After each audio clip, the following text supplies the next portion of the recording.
ഏതായാലും മലയാള സിനിമയിൽ 50 വർഷം പിന്നിട്ടു എന്ന് പറഞ്ഞിട്ട് കുറച്ച് മാധ്യമ സുഹൃത്തുക്കളും ചില ഒഫീഷ്യൽസ്, ഗവൺമെൻറ് ഒഫീഷ്യൽസ് എന്തിനാ പറയുന്നത്, ഒരു ഇതും നോക്കാതെ 2 മന്ത്രിമാർ വരെ അവിടെ വന്നപ്പോൾ ഞാനിങ്ങനെ വിചാരിച്ചു, ഈശ്വര, ഇതാണ് പറയുന്നത്. ഒരുവിധം നന്നായിട്ടൊക്കെ പെരുമാറിയാൽ ഈ അവിടെ ഇവിടെയൊക്കെ ട്രോളെന്നൊക്കെ പറഞ്ഞ് വല്ലവരൊക്കെ പറയും. അതിനുപരിയായിട്ട് നമ്മളെ സ്നേഹിക്കുന്ന ഇത്ര ആൾക്കാർ, എനിക്കൊക്കെ അതിശയം തോന്നി. കാരണം എല്ലാവരും സമയത്തിന് വന്നു.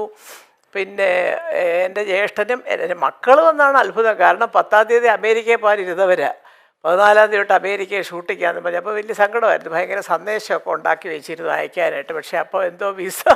അല്ല, ജോ ബൈഡൻ ആന്റി വിളിച്ച് പറഞ്ഞു എന്ന് പൃഥ്വി ഇങ്ങനെ പറഞ്ഞിട്ടുണ്ടായിരുന്നു. അമ്മയല്ലേ ആള്, വേണമെങ്കിൽ ജോ ബൈഡനെ വിളിച്ചിട്ടാണെങ്കിലും പറയാം. അപ്പൊ ആ വിസ കിട്ടാത്തില്ല, അമ്മയല്ലേ ആള്. ചിലപ്പോൾ ജോ ബൈഡനെ വിളിച്ച് പറഞ്ഞു അവൻ്റെ ഒക്കെ വിസ ഒരാഴ്ച കഴിഞ്ഞ് കൊടുത്താൽ മതി സാറെന്ന് പറഞ്ഞു കാണുമെന്ന്.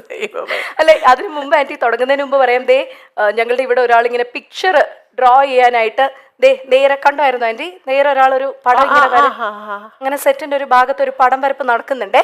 അത് ആരാണ് എന്താണെന്നൊക്കെ ഉള്ളത് ആന്റിക്ക് നമ്മുടെ ഈ ഒരു ഇന്റർവ്യൂ പോകുന്ന പോക്കിൽ നമുക്ക് മനസ്സിലാവും തീർച്ചയായിട്ടും. അപ്പോ LED വാള് കണ്ടായിരുന്നോ മല്ലിക ആന്റി? കണ്ടു വന്നപ്പോ ഇങ്ങനൊക്കെ എന്റെ ഈശ്വര. ഇത് ആന്റി വിഗ് ആയിരുന്നെന്ന് തോന്നുന്നു അല്ലെ? ഇത് മുമ്പ് അഭിനയിച്ചൊരു വലിയ ഹിറ്റ് സീരിയല്ലേ ഇന്ദുമുഖി ചന്ദ്രമതി, അതിനകത്തെ സ്റ്റില്ല. അത് ബ്രോഡാഡി.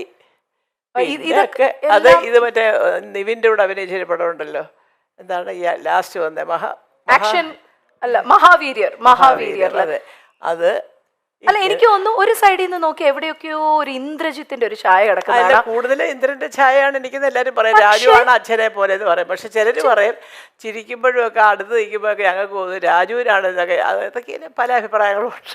അയ്യോ, സീരിയസ്. എപ്പോഴെങ്കിലും ഈ പൃഥ്വിരാജ്, ഇന്ദ്രജിത്ത് 2 ആൺമക്കൾ കഴിഞ്ഞൊരു പെൺകുട്ടി വേണം എന്ന് എപ്പോഴെങ്കിലും സുഖുവേട്ടനും മല്ലികാന്റിയും അങ്ങനെ വല്ല തീരുമാനം ഉണ്ടായിരുന്നു അന്നൊക്കെ?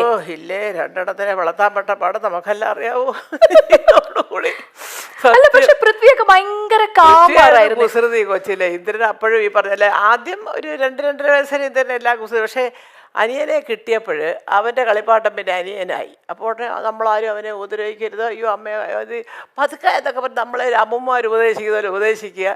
അത് കഴിഞ്ഞ് പൃഥ്വിരാജ് വളർന്നു തുടങ്ങി. കുസൃതി കാണിച്ചാൽ ഞാൻ ചിലപ്പോൾ ചുമ്മാ അതൊരു പെൻസിലൊക്കെ വെച്ചാൽ ഇപ്പം കിട്ടുവാടി, എന്തിനാ അമ്മ അടിക്കുന്നത്, അവൻ കൊച്ചുകുട്ടിയല്ലേ ഇതൊക്കെ ചെയ്ത് 3-4 വയസ്സുകാരെ നമ്മളെ ഉപദേശിക്കും.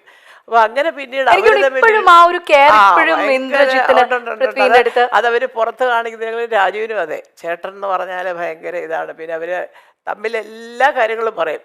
അതല്ലേ ഞാൻ പറഞ്ഞു, ഈ ആടുജീവിതം എന്ന് പറയുന്ന സിനിമ, ഈശ്വര, ഞാൻ 2 കൈയെടുത്ത് ഭഗവാനെ വിളിക്കുകയാണ്. കാരണം അതിന് പോയപ്പോൾ ഇന്ദ്രൻ അറിയാമായിരുന്നു ഇവനിങ്ങനെയൊക്കെ മെലിഞ്ഞത്. ഞാൻ അറിഞ്ഞില്ല മോളെ, ഞാൻ കുറേ കഴിയുമ്പോഴല്ലേ അറിയുന്നത്. പോയ വഴിക്ക് 19 കിലോ കുറച്ചതൊക്കെ. ആരും ഒരു ഫോട്ടോയോ അയച്ചു കൊടുക്കരുത് അമ്മയ്ക്ക്, അമ്മ അറിയരുതെന്നൊക്കെ പറഞ്ഞ് ഭയങ്കര നിർദ്ദേശം. ഒടുക്കം ബ്ലസ്സി അടക്കമുള്ളവർ പറയുകയാണ് ഡോക്ടർമാർ വേണ്ടാന്ന് പറഞ്ഞിട്ടും അത് കേൾക്കാതെ അങ്ങ് അസ്ഥി പഞ്ചരമായി അവൻ. ഞാൻ പറയാം എൻ്റെ കുഞ്ഞേ വല്ല അല്ല ഇനി ഇത്രയും ഞാൻ ചെയ്യത്തില്ല. അവനും പഠിച്ചു. അവിടെ ചെന്ന് കിടന്ന് നല്ല സ്ട്രഗിൾ ആയിരുന്നു അല്ലേ ആന്റി? അതും ആ കൊറോണ ടൈമിൽ ഡെസേർട്ടിൽ ഷൂട്ട് ചെയ്യും. അപ്പൊ എല്ലാം കൂടെ ആയപ്പോഴത്തേക്ക് പിന്നെ ആന്റി ആ സമയത്ത് ഒന്ന് ടെൻഷൻ അടിച്ചോ? കാരണം അങ്ങനെ ഒന്നിലും തളരുന്ന ഒരാളല്ലാന്ന് എനിക്കറിയാം. ടെൻഷൻ വെച്ചാൽ ഇവന്റെ ഒരു ചിലപ്പോഴത്തെ ഫോട്ടോ കണ്ടപ്പോൾ ഇവർ പറയുന്നത് ശരിയാണോ, കുറച്ചതാണോ, ഇനി മരുഭൂമി ചെന്ന് കിടന്ന് വല്ല അസുഖം പിടിച്ചോ എന്തോ. അപ്പം ഞാൻ കൂടെ ചോദിക്കുന്നുണ്ട് അവൻ്റെ കൂടെ പോയി, അയ്യോ ഒന്നുമില്ല അമ്മ, അതാണ്ട ചേട്ടൻ ഷൂട്ട് ചെയ്തോണ്ടിരിക്കുന്നത്, പിന്നെ അവരെന്താ ആഹാരമൊന്നും കഴിക്കുന്നില്ലേ? അല്ല ഉണ്ട്, കുറച്ച് വണ്ണം കുറയ്ക്കണമെന്ന് പറഞ്ഞു. ഇങ്ങനെയൊക്കെ ഇവരും പറയുന്നുള്ളൂ. എല്ലാം ട്രെയിൻ ചെയ്ത് വെപ്പിച്ചിരിക്കുക അവരെ എല്ലാവരെയും.